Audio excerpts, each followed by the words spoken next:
Hello, dear students. This is Naveen going to discuss influence coefficient method to deal with multi-degree freedom vibration system. In our previous lectures, which I have posted on YouTube channel, we discussed about analytical method. We discussed about matrix method, and today we are going to discuss about influence coefficient method.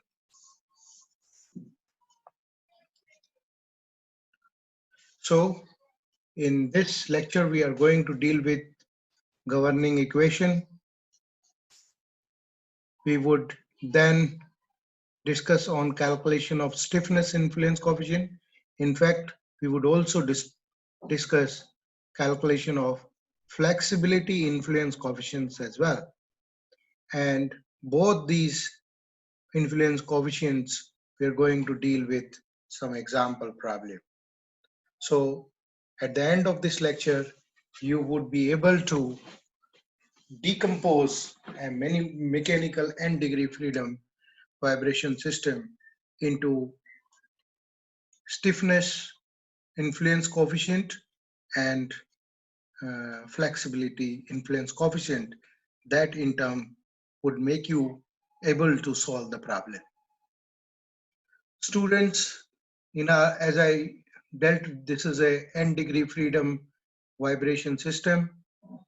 So a general equation, matrix form equation for this n degree of vibration system can be written in this way, which we have dealt in our earlier classes. This n degree freedom vibration system equation of motion is without considering damping into effect. So if I simplify this equation, I divide with k both the sides, then the equation becomes like this. Now here what we assume is that k represents the stiffness matrix. So inverse of that stiffness matrix is given a name of flexibility matrix. So flexibility matrix is either 1 by stiffness matrix or K inverse, inverse of stiffness matrix. So in terms of flexibility matrix, this equation can be written in this form, where the K which was used here, the value of A can either be calculated by calculating inverse of stiffness matrix. So stiffness matrix can be written in the form of matrix that is K11 to K1n. Similarly, Ki1 to Kin, Kn1 to Knn. So this is n by n matrix representing each element in this matrix represent the influence coefficient of stiffness matrix. So we need to find out the stiffness matrix for any n degree of freedom problem. We need to find out individual element of this stiffness matrix. Let me tell you that what does this K11 or subscript represent here. Kij represents the stiffness influence coefficient, which represents the stiffness coefficient. Influence coefficient is nothing but it represents the force at point I because of the unit displacement given at point J. Okay, so K11 represents the force at point 1 due to unit displacement given at point 1. Similarly, K1n represents the force at point 1 due to unit displacement given at point n. Unit displacement means that if I want to calculate suppose for example K12, so I need to give unit displacement to the mass m2. So whatever force which is being exerted here because of the unit displacement given at point 2 would be called as K12. Okay, so these influence coefficients are being calculated based on the unit displacements given at different points and force calculated at different points. Similarly, as I told you that this flexibility matrix can either be calculated by taking inverse of stiffness matrix or by directly calculating the coefficients of flexibility matrix. So if somebody wants to define what is flexibility matrix, that can similarly be defined as, matrix of number of influence coefficients which are written in A11 to A1n and AN1 to ANN, where Aij represents the flexibility influence coefficient, which how do we calculate this A11 or A1n or Aij? It represents this flexibility coefficient or influence coefficient is nothing but it represents displacement at a point I due to the unit force applied at point J. So this influence coefficient is calculated by applying a unit force at some point J, and what displacement you get at different points because of this unit force applied at point J would represent the influence coefficient at that point. Okay. So this flexibility matrix can, as I told you, that it can be either calculated directly or from by taking inverse of stiffness matrix. So for spring mass system, generally we use stiffness matrix method, whereas if it is a string problem or shaft problem, then we calculate or we solve the problem by calculating the flexibility matrix. So first of all, I would explain how to calculate uh, stiffness matrix by calculating stiffness influence coefficients. So this is a 2 degree of freedom vibration problem without damping. Here, you know that spring supplied as K1 and K2, mass M1, same mass you may take M and M, and they're moving in some direction, which is given positive direction. Okay.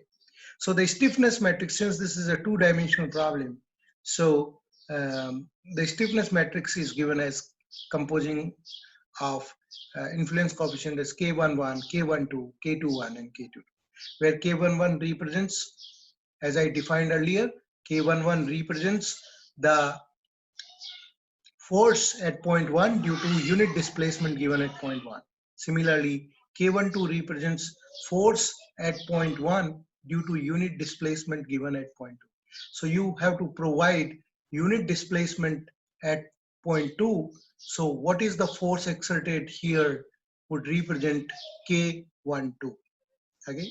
Similarly, K21 represents the force exerted at point 2 because of the unit displacement given at point 1. Similarly, K22 represents the force at point 2 because of unit displacement given at point 2. Now, how to calculate this?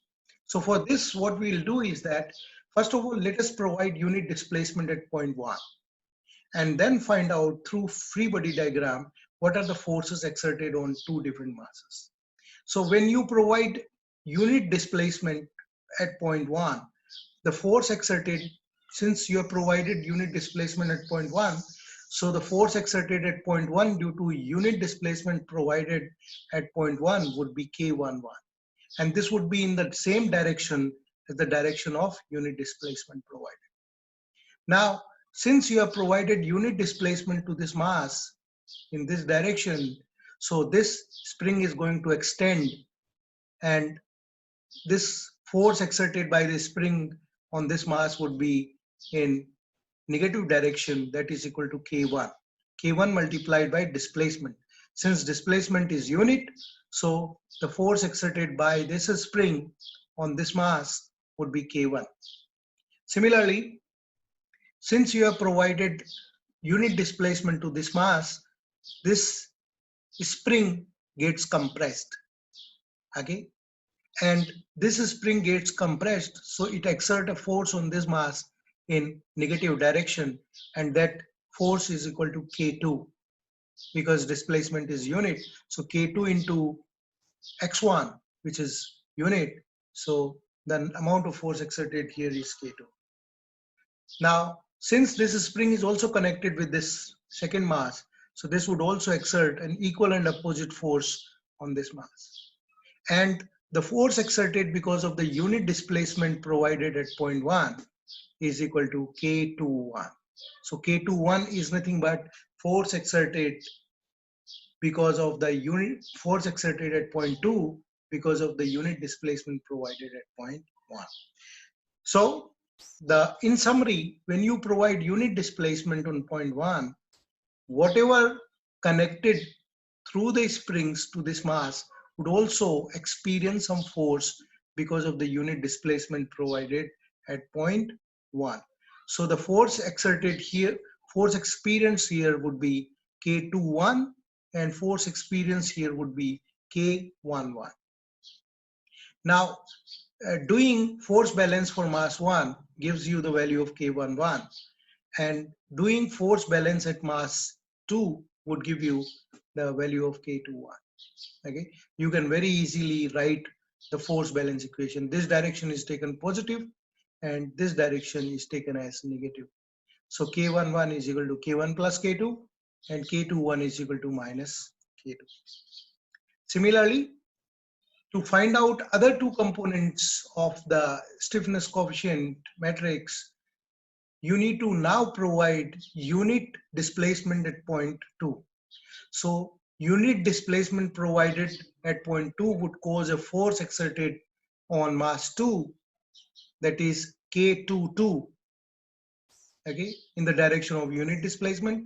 And since this is connected with the mass 1, so it would also experience a force in the same direction as how much would be the force?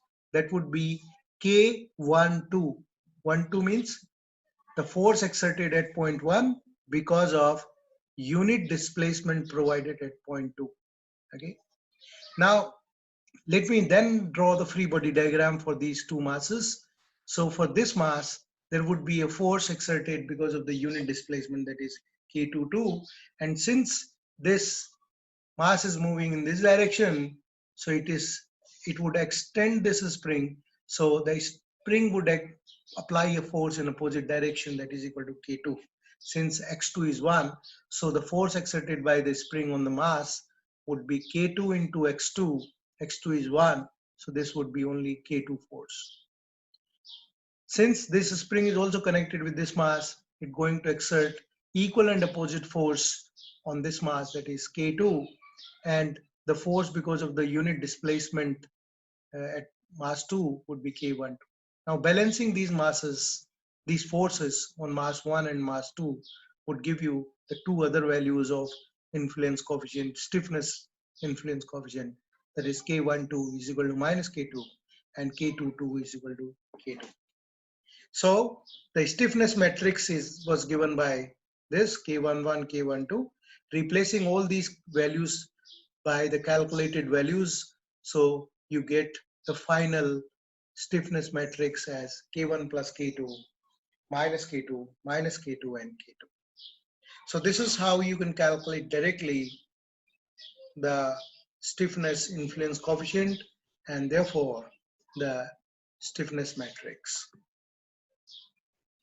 The other way of the governing equation for motion for n degree of freedom system is by directly calculating the influence coefficient of flexibility matrix. We have already discussed that flexibility matrix can be written in terms of influence coefficients, and let us take the same problem, 2 degree freedom. So it can be written as A11, A12, A21, A22, where A11 represents what? The displacement. It represents the displacement at point 1 because of the unit force. Here we have to apply unit force at point 1. Similarly, A12 represents displacement at point 1 due to unit force applied at point 2. Similarly, if you apply a unit force at point 1, how much is the displacement at point 2 is being represented by A21. And when you apply unit force at point 2, how much is displacement at point 2. So once you calculate all these values, your flexibility matrix can be calculated. So we'll go in the same way. Here what we'll do is that first of all, we would apply a unit force. All right. So unit force is being applied at mass 1, for example. All right. So if unit force is applied at mass 1, this would cause displacement in the mass 1. Okay. And at the same time, it would also cause displacement in mass 2. So if unit force is applied at mass 1, it would cause whatever displacement it would cause would be represented as A11 because of the unit force applied at point 1. We represent the displacement by A11, displacement at point 1 because of the unit force applied at point 1. So when unit force is applied on this, it would cause a displacement A11 in forward direction. So that would lead to extension of this spring, and the spring would apply a force on this that is equal to stiffness multiplied by displacement. So stiffness multiplied by displacement is A11. Because from the definition, we know that if force is applied, unit force is applied at point 1, the displacement at point 1 would be given by A11. So this is the force applied here, and this would be the force exerted by this spring in opposite direction. And since this mass is moving in forward direction by A11, it would cause compression of this spring, and this mass is also moving in the forward direction. So this would cause extension in the spring. So the net extension or compression would depend that which displacement is more. Suppose this displacement is more than this displacement, so resultant would be the extension of the spring. Okay, so assuming that this displacement, how much would be the displacement in the mass 2 if you apply unit force here? That is A21. A21 means displacement at point 2 because of the unit force applied at point 1. So assuming that A21 is more, so this spring gets expanded, and that results in application of the force on this mass because of this spring in forward direction, that is equal to K2 minus K2 multiplied by resultant extension or compression of the spring, that is A21 minus A11. All right.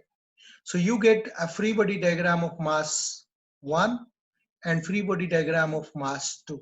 Since there is no force here, only displacement force exerted by this spring, so this force is shown here. Now, balancing these forces, you write, assuming this direction as positive, so you take this direction, for example, as negative, so this positive, so K1 A11 minus 1, and this value is also minus 1.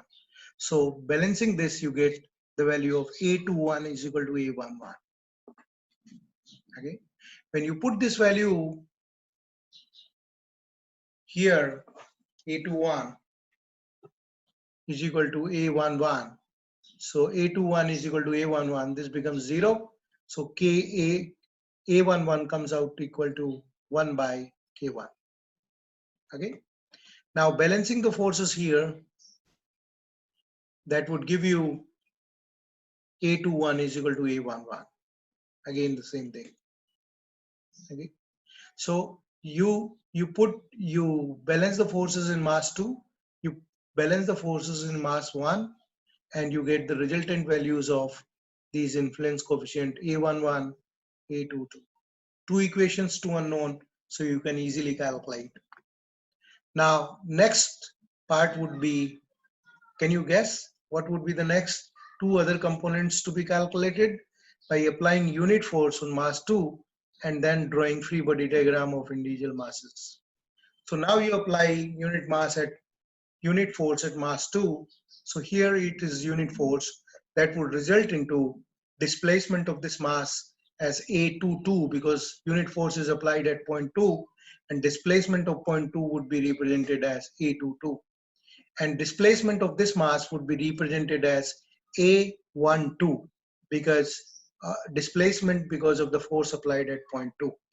So the spring between the two masses would extend because this mass is moving forward direction equal to A22. This mass is moving in forward direction A12. So the resultant extension of the spring would be A22 minus A12. So the force exerted by this spring on this mass, since it is extending, so it would be in opposite direction. So that would be K2 into A22 minus A12. And the same force would be opposite on this because for equal action, there is an equal and opposite reaction. So it would be acting in negative direction. Okay. Now other force, since this is moving by, since force is applied, unit force is applied, that would cause a displacement in this mass. And since there is one more spring connected here, and the displacement of this mass is A12, so that this spring would exert a force on this mass is equal to K1 A12. Now balancing the forces on mass 1 and mass 2 would give rise to two more equations, equation number 3 and equation number 4, through which you can calculate two other components, A22, okay, and A12, that is equal to 1 by K1 and this. Okay. The calculation can be done very simply because these are linear equations, and through that you can calculate the other two influence coefficients. Now you know that flexibility matrix was written in the form of influence coefficient. You have calculated the values of influence coefficients, so you can put those values in your flexibility matrix is directly calculated. Now once you have calculated flexibility matrix, you can use iteration matrix method or matrix iteration method to calculate the frequency of n degree of freedom vibration system, and subsequently you can calculate the mode shapes. Okay, so through this lecture you know how to calculate the stiffness coefficient and flexibility influence coefficients so that you can write the governing equation of motion for n degree of freedom system. Now this governing equation in terms of flexibility or stiffness influence coefficient would subsequently be used to solve the problem for calculating the natural frequencies of the system and calculating mode shapes. So in the next lecture, we are going to deal with matrix iteration method where the governing equation would remain same. We have already studied how to calculate the influence coefficients of flexibility matrix. Rest other things are known, so we can easily solve by using a matrix iteration method. So friends, in the next lecture, I'm going to deal with matrix iteration method where we would learn how to calculate natural frequency of multi-degree vibration system, and at the same time how to calculate the mode shape. The advantage of this method is that both mode shapes and natural frequencies can be calculated simultaneously, whereas all previous methods which we have studied, these two things have to be calculated separately, which then makes the problem more computationally complex. All right, friends, then bye for now. We'll meet again with the next lecture on matrix iteration method. That would be probably the last topic in this multi-degree vibration system. All right, thank you very much.